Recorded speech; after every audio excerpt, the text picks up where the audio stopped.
আমি তোমার ওটা ছিল। সেই ওই জায়গাটা যে বাঁশি যাবে সেটা আমি আরেকটা ট্র্যাকে গলা দিয়ে রেখেছিলাম মাস্টার করার আগে, বাঁশির টেক নিয়ে তারপরে বুঝতে পারছি, বাঁশির বদলে তোমার গলাটা গলায় চলে আছে। গেছে জাতীয় আবার সঙ্গীতে, আরেক জায়গায় জাতীয় ওখানে সঙ্গীতের সুরারূপ নতুন করে সুরারূপ। জাতীয় সঙ্গীত নিয়ে তোমার বিষম এক সমালোচনার সম্মুখীন হয়েছিলে। সেই সেই জাতীয় সঙ্গীত নিয়ে তোমার সেই ভীষণ একটা ব্যাপারে আসলে আমাদেরও তখন খারাপ লাগতে শুরু করেছিল যে সজীব কেন এরকম কাজটি করলো, এই বিষয়ে একটু অভিজ্ঞতা বলো। এত ভুল বুঝাবুঝি মানুষের মধ্যে আমার মানে কি বলবো, কিছু কিছু জায়গায় জানার অভাব, যারা তখন কমেন্ট করেছিল তাদের জানার অভাব বলবো, আমি এমন কিছুই করিনি।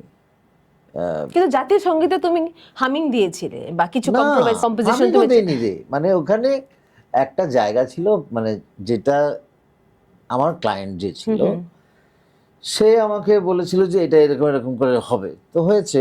এই জায়গায় এখন বাঁশি যাবে, বাঁশির জায়গার যাওয়ার যেখানে বাঁশিটা ইউজ করব, না না না শোনো,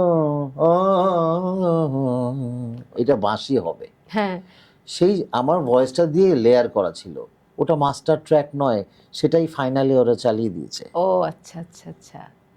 তো আমি তখন স্টেজে দাঁড়িয়ে কিভাবে বলবো যে এটা আমার ট্র্যাকটা মাস্টারটা নয়, সেটা তো ভুল, মানে বোঝানোর তো তখন আর জায়গা নেই, বলার তো জায়গা নেই।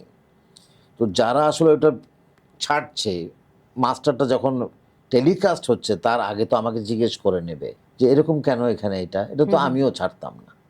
একদম একদম। হ্যাঁ, ওটা একটা মানে একটা বাঁশির জায়গায় গলা গেছে, আমি তোমার ওটা ছিল।